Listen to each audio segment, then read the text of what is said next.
தனுசு மற்றும் மீன ராசிகளில் பிறந்தவர்களும் குரு திசை நடப்பவர்களும் 3, 12, 21, 30 ஆகிய தேதிகளில் பிறந்தவர்களும் கனக புஷ்பராக கல்லை அணிந்து கொள்வது நல்லது. உடலில் படுகின்ற வகையில் தங்கத்தில் பதித்து ஆள்காட்டி விரலில் அல்லது மோதிர விரலில் புஷ்பராகத்தை அணிய வேண்டும். வியாழக்கிழமைகளில் குரு ஹோரையில் இருந்து அணிய தொடங்கலாம்.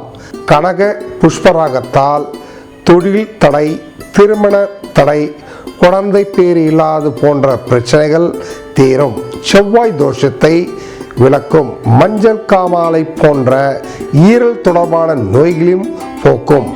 கனக புஷ்பராக கல்லுக்கு பதில் எமிதிஸ்ட் என்ற கல்லை அணியலாம்.